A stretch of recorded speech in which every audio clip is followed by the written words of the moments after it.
हफ्तों से कुपवाड़ा ज़िले के केरन सेक्टर के सामने मौजूद कई लॉन्च पैड में आतंकवादियों की मौजूदगी होने के संबंध में विभिन्न खुफिया एजेंसियों से सूचना मिली है।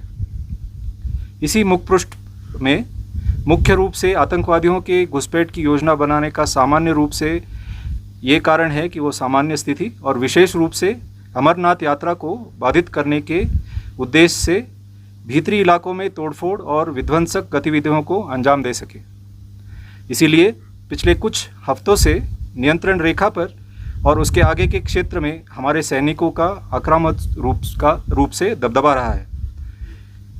12 जुलाई को हमारे खुफिया एजेंसी द्वारा विशेष सूचना दी गई थी, जिसे बाद में जम्मू कश्मीर पुलिस द्वारा भी पुष्टि किया गया कि विदेशी आतंकवादियों की एक टोली केरन सेक्टर के माध्यम से घने जंगल और नालों के किनारे घनी झाड़ियों का लाभ उठाकर घुसपैठ करने की कोशिश कर सकते हैं।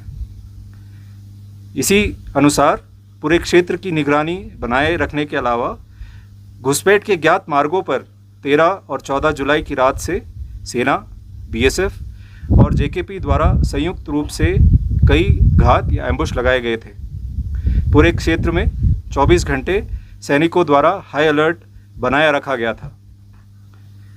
14 जुलाई को लगभग 1500 बजे नियंत्रण रेखा के पार पाकिस्तानी सेना के नियंत्रण वाले क्षेत्र में 3 आतंकवादियों की गतिविधि देखी गई।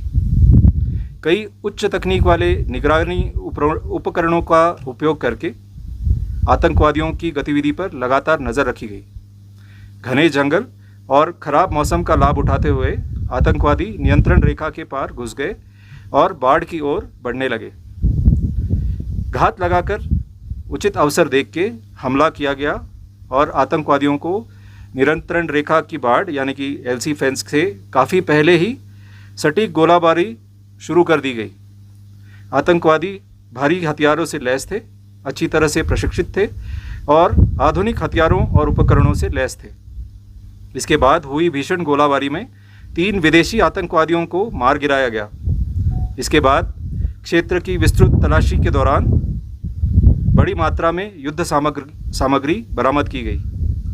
आतंकवादियों की घुसपैठ करने और शांतिपूर्ण स्थिति को बिगाड़ने के दुश्मन के नापाक मंसूबों को इस तरह से नाकाम कर दिया गया। भारतीय सेना और अन्य सभी सुरक्षा एजेंसी साथ मिलकर हमारे विरोधी की नापाक साजिश को हराने के लिए प्रतिबद्ध है और ऑपरेशन धनुष 2 की तरह ही जम्मू कश्मीर में सुरक्षा, संरक्षा और चिरस्थायी शांति सुनिश्चित करने के लिए किसी भी प्रयास को नाकाम करने के लिए हम हमेशा तैयार हैं और सतर्क हैं। जय हिंद।